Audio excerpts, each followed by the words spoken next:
What's going on, everybody? Welcome. Today is Thursday. It is November 17th, 2022.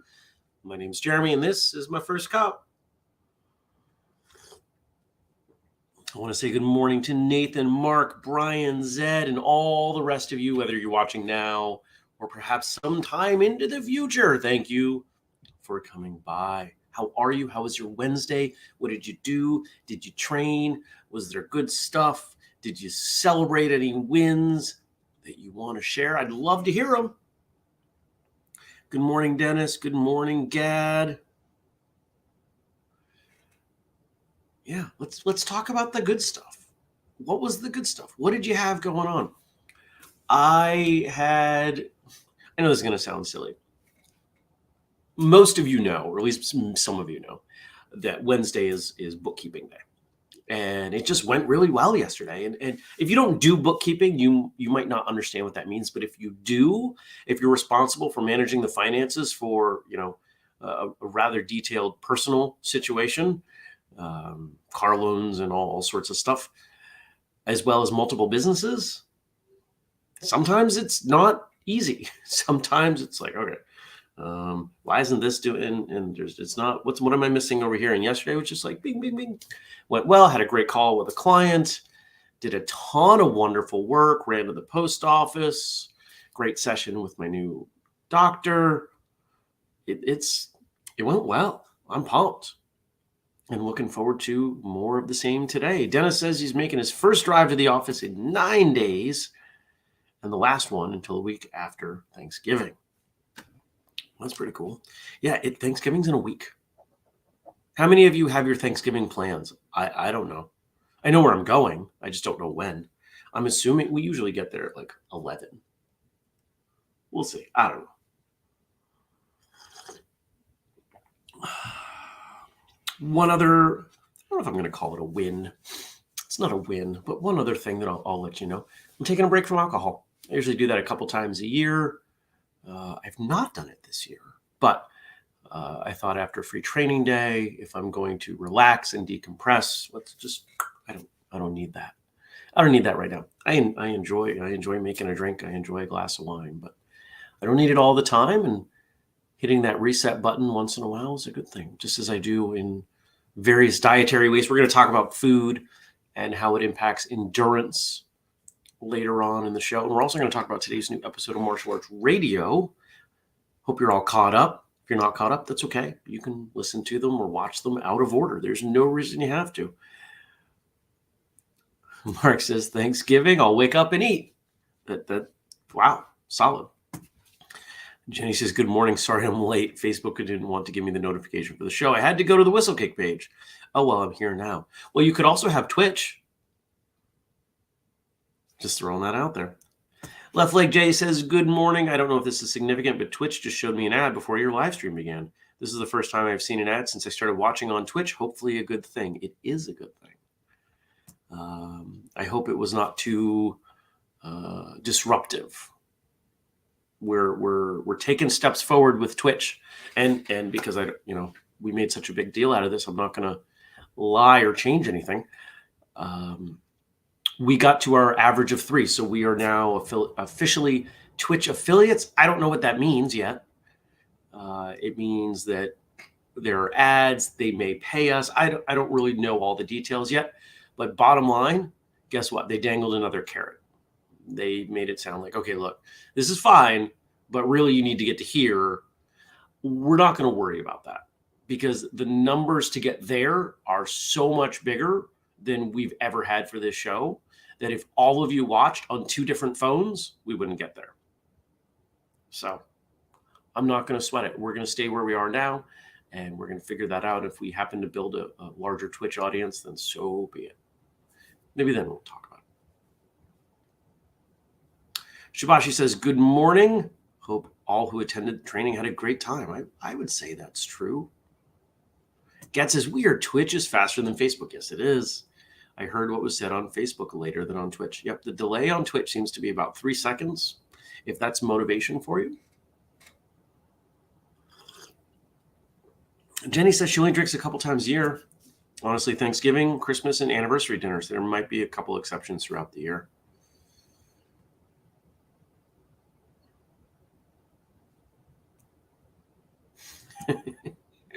And Jenny says about my Twitch comment, "You're good, you." Yeah, well, I'm trying.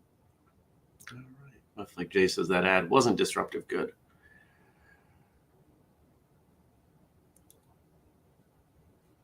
And Jenny says, Halloween candy and wine pair very well. Now, how much of that is the culinary combination, and how much of it is the fact that after a whole bunch of trick-or-treating, it's nice to just sit down and have a glass of wine, and, well, you've got candy handy. Candy handy.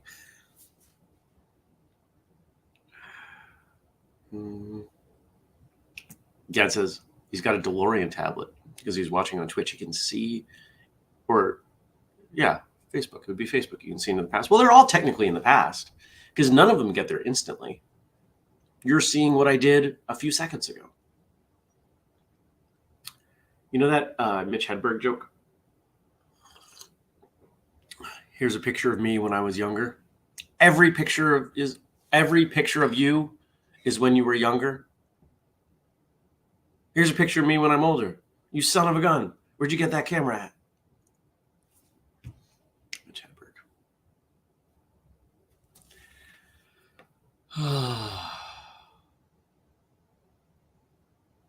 What was it? Oh, yeah. On Saturday night at the dinner, until everything was done, until we got through the awards and everything, I didn't drink. I had a couple drinks the night before at the meet and greet, but Saturday, I was drinking club soda and lime, which they kind of spoiled by bringing it to me in a pint glass, like a plastic pint glass. I was like, well, I'm trying to look like I'm drinking here. I'm trying to not stand out, but that's okay. She says, I only drink if I'm alone or with somebody. Jenny makes her own candy because of dietary restrictions. So for her, it's culinary as well as a great way to reward myself and take time for me before the holidays get started. Righto. Oh, wow. You guys are talkative this morning. Homemade Twix bars and red wine. Did you make separate left and right ones? And Shibashi says, just kidding, I don't drink. Hey, no judgment either way, my friend. As some of you saw, we released the official group photo from Free Training Day Northeast. That's up as my Facebook background. It's up all over the place with a bunch of people. And we have an email going out today announcing the winners from the Never Settle Awards, some information from Free Training Day Northeast, as well as a little bit of a recap on the Matic Level 1 session that we did on Sunday. I'm still doing all the accounting stuff on the back end. There's so many pieces. Free Training Day is like dozens of rows of income and expenses. Fortunately, there's income this year. That income column was a little light last 5 years. Having Earl Grey tea with a little bit of cream this morning too. So good. And Jenny says, yep, the right Twix bars taste better. I thought that was one of the best commercials that Twix ever did, the whole left versus right thing, because it was playful. You could take it as social commentary in a really topical way, but the heart of it was ridiculous. And it allowed them to do some really fun stuff with it. I thought it was great.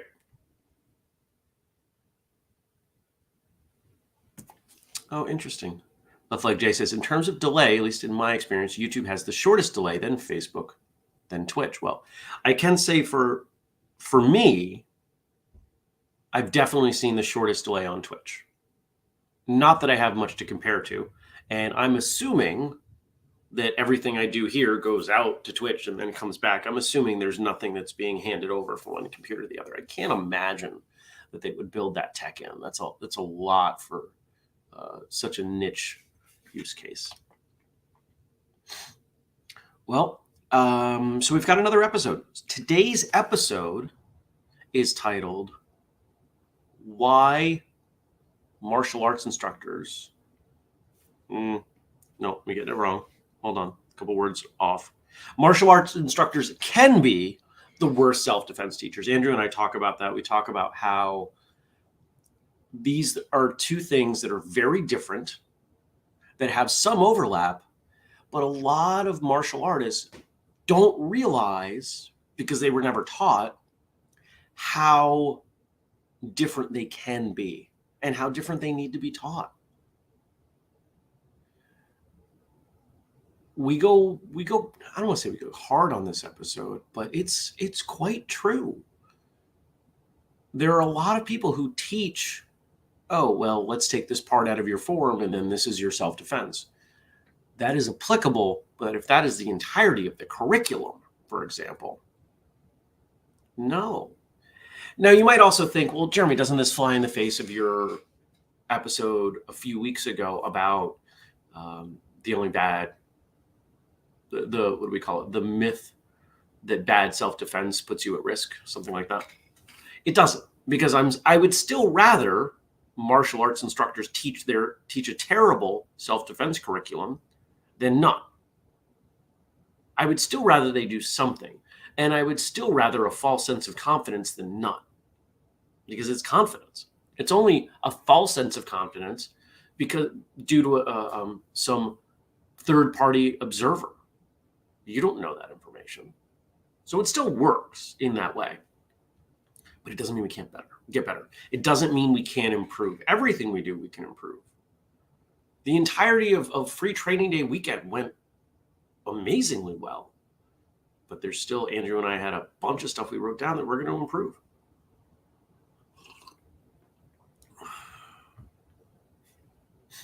Jenny says, I'm looking forward to listening to this one. I've never thought about it before, but it's a great topic. Well, thank you. And as always, if anybody has topics that they want us to cover on the show, you can always write in jeremy@whistlekick.com. If it's something for a Q&A episode or something that you want to do an end run around me because maybe you want to try to trick me or something fun like that, hopefully it's fun, you can write to Andrew @whistlekickmartialartsradio.com. So I hope you do check out that episode. Good morning to you, Josh. And shout out to Josh for our theme music. Thank you to him, and always to Frank for what he does behind the scenes. Frank does so much work, and I appreciate it. I'm still looking at snow. It snowed most of the day. It was kind of insane. Nobody knew what to do. Actually, that's not true. For first snow, things went fairly well. There were a bunch of car accidents. There are always car accidents when it snows. I almost ended up in a ditch. I was driving along and all of a sudden hit a spot that just had a bunch of slippery snow. I was like, woo. But without an attempt to brag, I'm a pretty good driver. As you might imagine, I have good sensory awareness. So it just becomes, all right, where's the wheel? Where's the shift lever? Because I shift all my automatic cars to find the right torque spot. And okay, all right, yep. And we're drifting, and all right, got it, yep. And I was sliding fast enough, and with the person coming the other way just stopped. They're like, nope. But got it back under control. I was like, all right, we're good. Continued on my way, had no more issues. Good morning to you, Andy. The tea tastes so good this morning. It really does. Hey, here comes a segue. So interestingly enough, and actually, did one of you get me this mug? I'm not going to name names, but I'm pretty sure one of you sent me this mug. I have two mugs that a couple of you sent me. The other one is delicate, so it doesn't get used very often. It's a special occasion mug.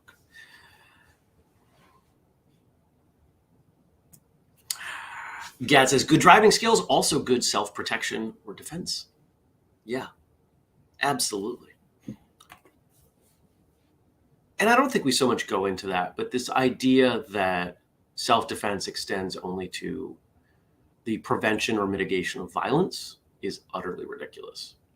And it's why when we did an episode a long time ago about, and this remains the only episode that I really catch flack for, we did an episode that said, basically, if you're teaching self-defense and you're standing up in front of people saying that you are let's see, I want to be careful because, I'm taking a whole episode and boiling it down. Basically, it was the episode that a lot of people received as, you can't be a good self-defense instructor if you're overweight.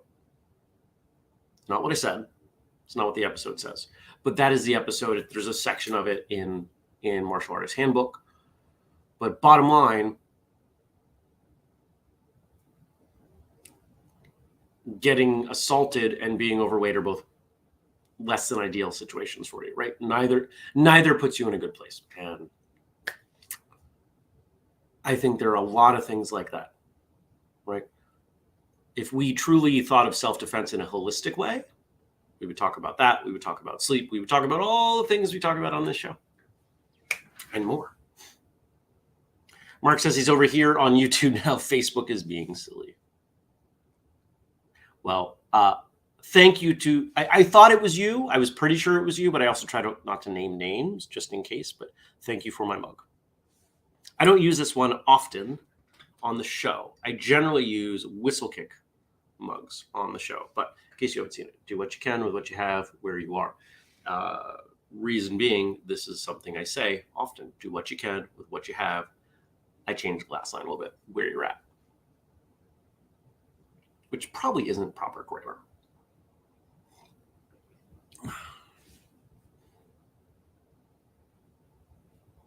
Jenny's almost sad that snow didn't happen this weekend while she was driving. Would have loved to see it, but it's too early for snow.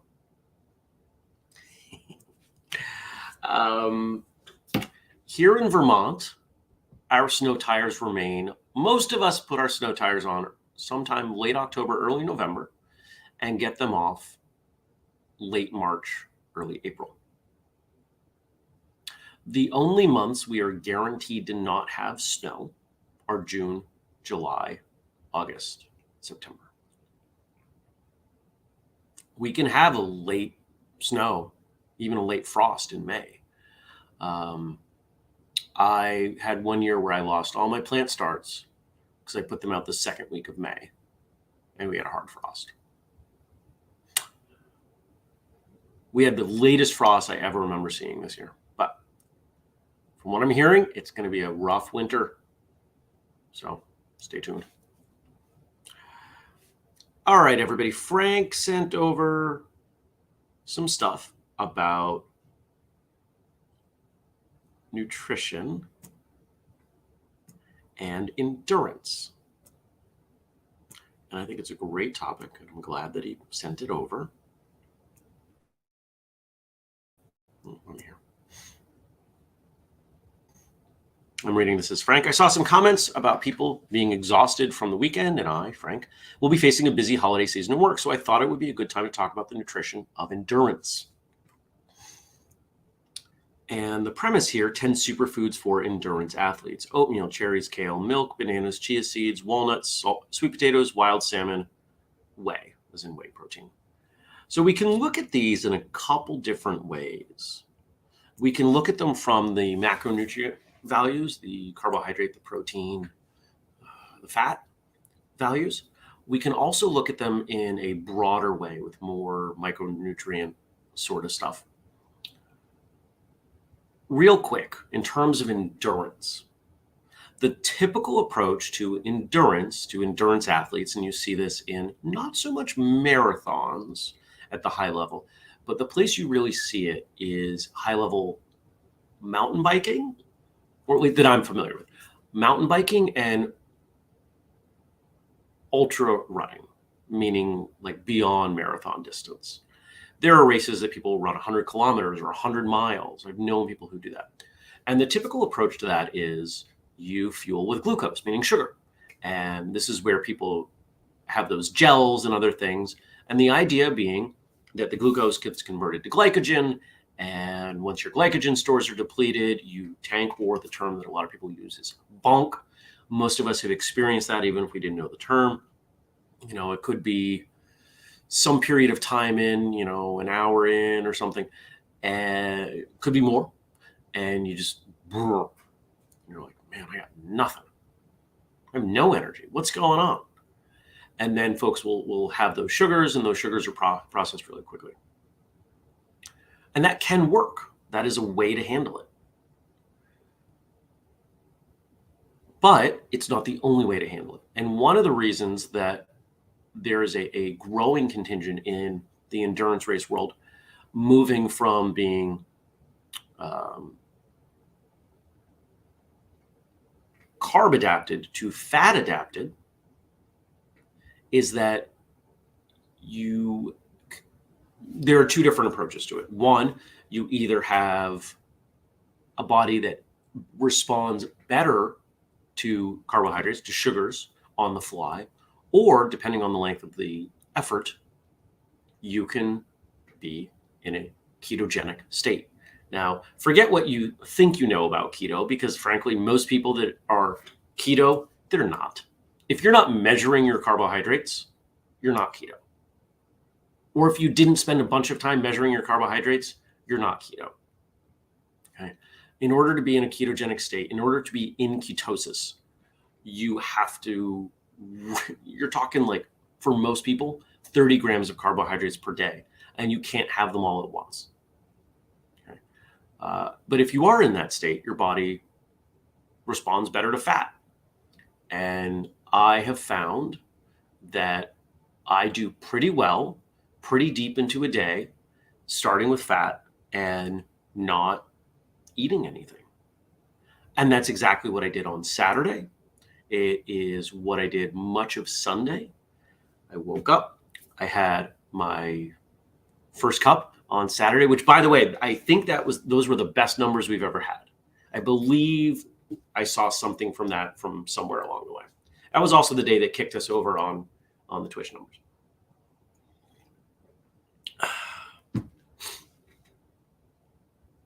So I had my cup of coffee. I had a cup of decaf, threw in a few pats of butter, a couple creamers, which, yeah, there were a couple grams of carbohydrates in the creamers. And that was it. And that was maybe 200, 300 calories of fat. And I didn't eat lunch. And I did not eat anything until I got back to my room. About 5 o'clock, I had a slice of leftover pizza. That was it. Now, was I at 100% through the day? No, but I was actually pretty close. And if I had had anything at lunch, I would have had a hard time there. Now, Sunday, I did something kind of similar. Same beginning to my day, but at lunch, I had some turkey, some deli meat. And I did pretty well. Now, that was a more difficult day because Craig and I were presenting the Matic class, and I had to think a lot more.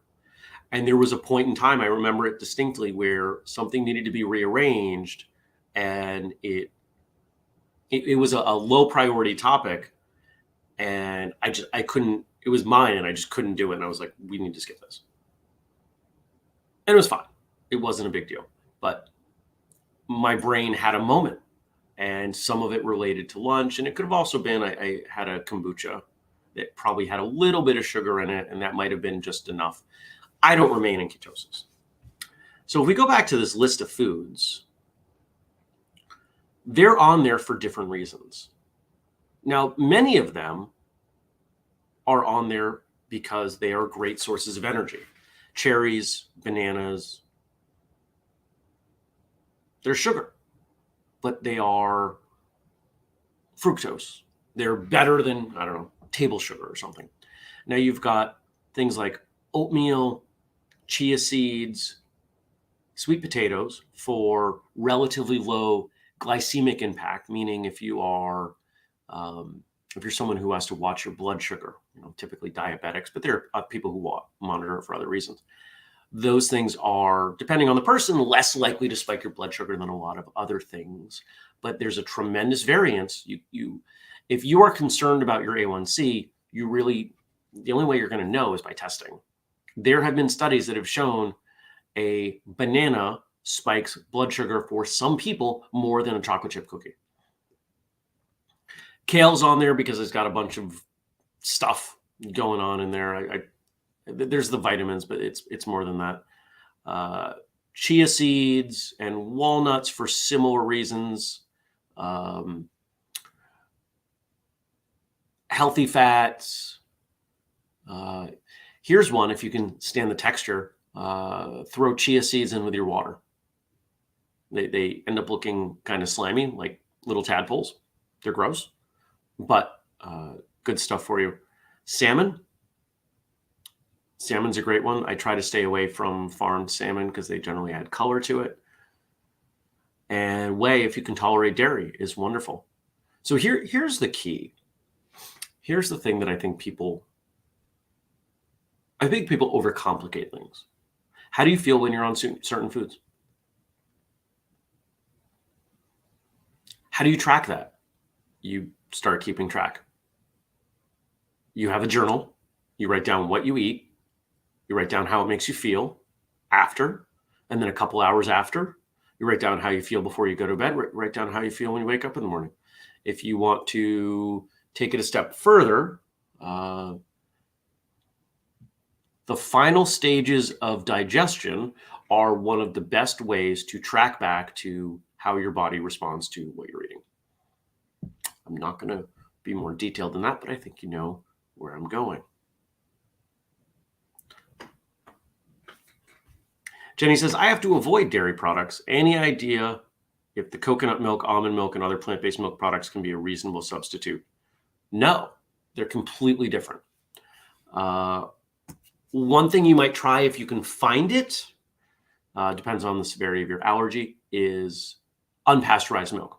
So when you pasteurize milk, the enzymes that are in it naturally that help the body break down the dairy are killed off.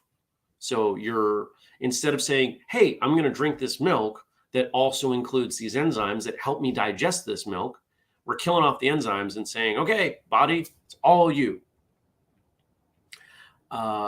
Any of your nut milks generally have a lot of stuff added to it. They're flavored water. That's really all they are. Coconut milk is a whole different thing. It's great, but for different reasons. Some people who can't handle milk can handle cheese. If you can't handle dairy at all, then think about what it is. It's calcium, it's protein, it's fat, etc. We're starting to realize that the scientific approach to food is not serving us.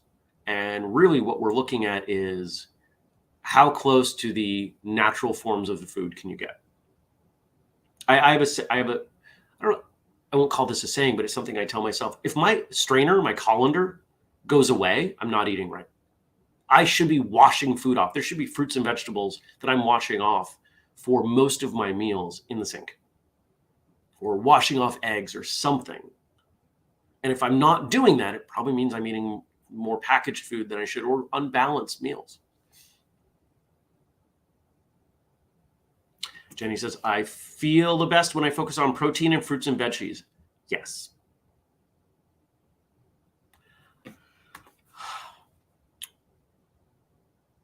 We did not evolve to eat carbs. Didn't happen. There's a whole separate argument on that we can have, but here's the gist. Go eat a few slices of bread and then go do something with a bunch of exercise. You might feel great at first, and then you're going to go, oh. Remember that digestion is the second most energy intensive process in the body. The first being running the brain. Just being awake uses a tremendous number of calories. The brain is powerful and takes a lot of energy. And we've talked about timing our meals with regard to workout. Actually, that was on an episode I did with Andrew. So if you take all of this and you kind of combine the conversation, the best things you can do to fuel yourself for training, and there is a nutrition episode coming, for training for long days like free training day or a day of active work, is what are the natural healthy foods that I need? Do I do better with a big meal a couple hours before I work, or do I wait and fuel myself with something like cream and then replenish at lunch? There is so much individual variance to the body that to say this is what you should do doesn't work. So you've got to test, you've got to try it. It's like techniques. I can say, here are what I use as my sparring techniques. Those might not work for you. You got to figure out what works for you. And that constant iterative process, that constant testing is really a good approach to just about everything. Try something. Did it work? No, don't do that. Try something else. Did it work? Great. Keep doing it. Try something else. Gad says, I tried lactose-free milk for a while, but had the same issues as with regular milk. It's plant-based for me now. Cheese and yogurt is fine, but no processed cheese. We buy chunks and slice it ourselves. Processed cheese is really not cheese. There are so many chemicals in it that it wouldn't surprise me if those are the issues. But there are a lot of people for whom milk is a problem, cheese is not. I have, I believe, a mild dairy sensitivity. Cheese doesn't bother me. If I have a big glass of conventionally raised milk with like RBST, which is falling out of favor, fortunately, there's going to be a little bit of an impact. If I have like some really good milk, especially unpasteurized milk, there's no issue for me. Now here's another thing we can think about. How would we combine those? I can see ways we can combine a lot of those things. You know, the idea of having like make your own kind of trail mix. Nuts and seeds. I prefer seeds over nuts. Some dried fruit mixed up. You know, you can make your own. Yeah, you can buy some, but what if you buy some stuff in bulk? Most of us have places around us where we can buy that and mix it up. And the thing about any of those things is as long as you keep it sealed up, it's going to last a long time. And you can have something like that on the go. A lot of us having that handy, either at work, at our desk, or in our car, keeps us from making bad food decisions. I'm really hungry. There's nothing here. I'm going to stop at McDonald's. Or I'm really hungry. I've got this trail mix right here.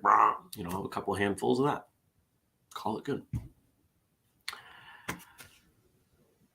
I hope you have a great day. I hope you go check out that episode of Martial Arts Radio. Really looking forward to people's feedback on that. Martial arts instructors can be the worst self-defense instructors. So check it out. Tell me what you think. Tell me if you agree. Tell me if you disagree. Head to the Facebook group, Martial Arts Radio Behind the Scenes, and send a comment. If you're not on Facebook, you can email me, jeremy@whistlekick.com. I would love to know what you think. We do this show every weekday, 6:30 a.m. US, Facebook, YouTube, and Twitch. And if you want to support us, we have a Patreon, patreon.com/whistlekick. You can also pick something up at whistlekick.com using the code FIRSTCUP15 and family page. Updated it. Whistlekick.com/family. It's the place to go if you are, in fact, family. If you value what we do, if you consider yourself part of this group that makes all of this happen, you're on board for the mission to connect, educate, and entertain. You know, I try to communicate with you as a family, and I do that on the family page. Thank you, everyone, for coming by. I appreciate you. I hope to see you back here tomorrow. Take care. Peace.